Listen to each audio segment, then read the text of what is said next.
Donc, bonjour Thomas San Marco, bienvenue sur la web télé de l'Odyssée des entrepreneurs 2020.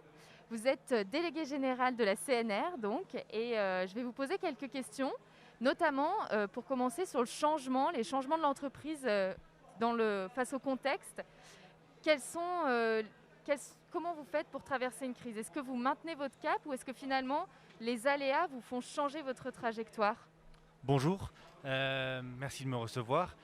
Écoutez, par rapport à votre question, c'est vrai que forcément, quand on est face à une crise, quand on est face à un enjeu impossible à relever si on n'évolue pas, forcément, il faut prendre en considération cette crise pour pouvoir la dépasser, pour pouvoir continuer. Donc ça veut dire qu'il faut faire évoluer certaines actions, il faut faire évoluer aussi certaines mobilisations financières, d'équipes, pour pouvoir passer la crise, mais en même temps, il faut savoir où on va.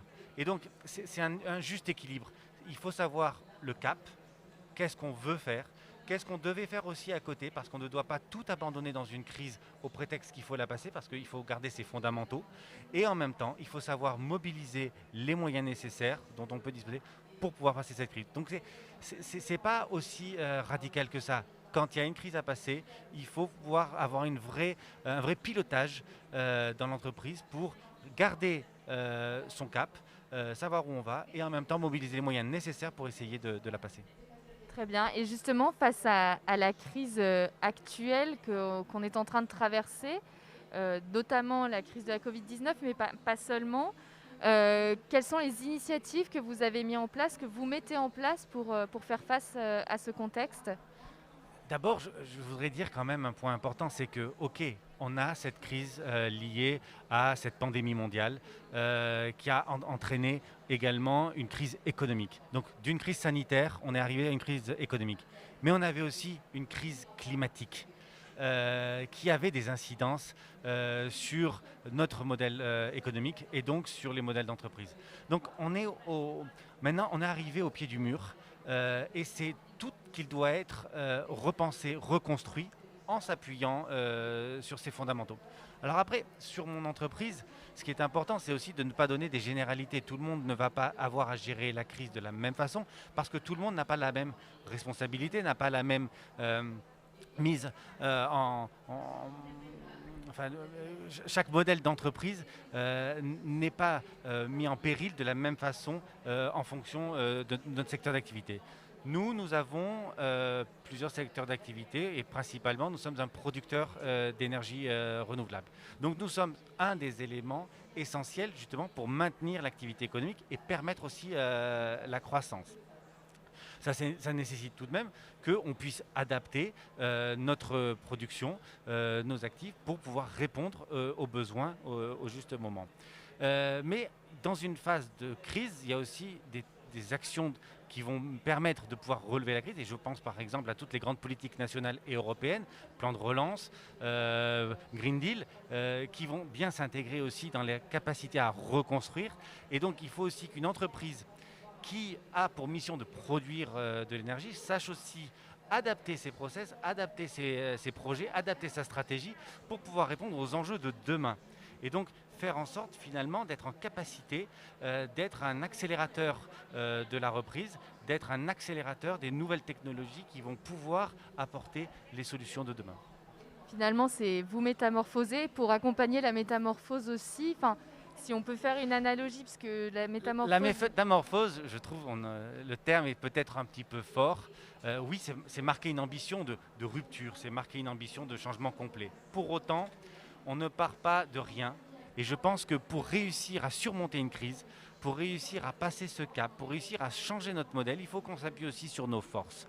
Il faut qu'on s'appuie sur notre expérience, notre expertise, qui va nous permettre de savoir exactement quels moyens on va pouvoir mettre pour pouvoir faire cette transition et changer notre modèle. Mais ce n'est pas un changement non plus. Je pense que pendant trop d'années, on a reculé la volonté de peut-être bouger parce que finalement nos sociétés étaient trop résilientes, que la crise qu'on annonçait était trop loin, moins palpable et que finalement on n'a pas fait ces mutations, on n'a pas fait ces transitions. On est maintenant au pied du mur, il faut les faire, mais on les fera quand même aussi et surtout avec nos expertises. La métamorphose, c'est la thématique de l'Odyssée des entrepreneurs 2020. Est-ce que l'état après crise, après métamorphose ou après transition, comment est-ce que vous l'envisagez? Positif, négatif?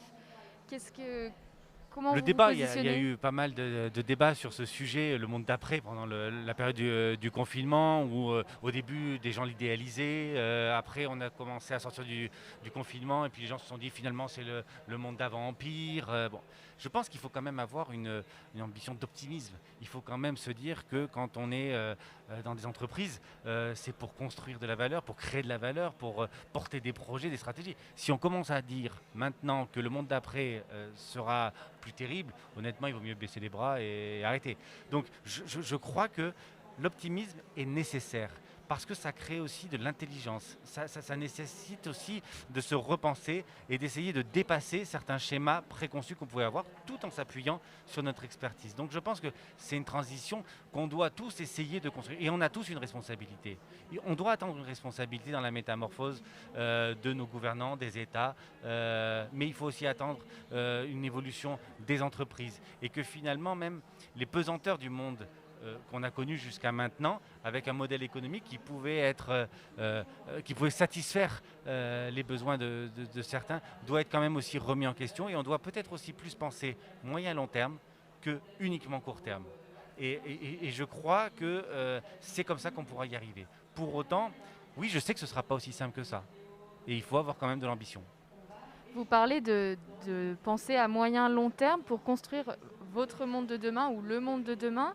Est-ce que vous avez besoin de salariés engagés? Est-ce que finalement la notion d'équipe engagée au sein de l'entreprise, mais peut-être pas uniquement, peut-être aussi en dehors, la notion d'engagement, est-ce qu'elle prend tout son sens? Comment est-ce que Elle est vous essentielle. l'envisagez? Elle est essentielle.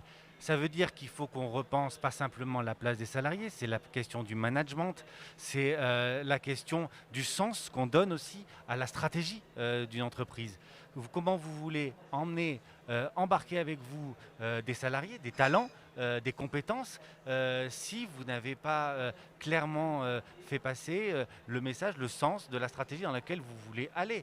Pour que les gens puissent s'engager, encore faut-il qu'ils comprennent. Encore faut-il aussi qu'on reconnaisse leur rôle. Encore faut-il que le management, que les directions des entreprises aussi prennent toutes leurs responsabilités dans leur rôle et finalement l'engagement qu'elles ont aussi pour accompagner. Et puis il faut parler des salariés d'aujourd'hui, il faut parler aussi des salariés de demain, parce que quand on parle du temps long, là aussi, donc il faut avoir une capacité aussi à donner envie aux générations nouvelles qui arrivent sur le marché, qui ont peut-être aussi un changement culturel par rapport aux générations anciennes, et ne pas faire en sorte non plus d'opposer jeunes et anciens. Et il faut savoir justement intégrer toutes ces compétences, toutes ces cultures, pour les mobiliser dans un objectif qui peut peut-être permettre à tout le monde de construire quelque chose de plus positif. Donc c'est bien sûr que redonner du sens, cette crise peut-être nous oblige à aller plus vite, plus loin, dans cette capacité à rassembler, à donner du sens, à donner envie à chacun. À s'engager tous ensemble pour la métamorphose finalement. Tout à fait.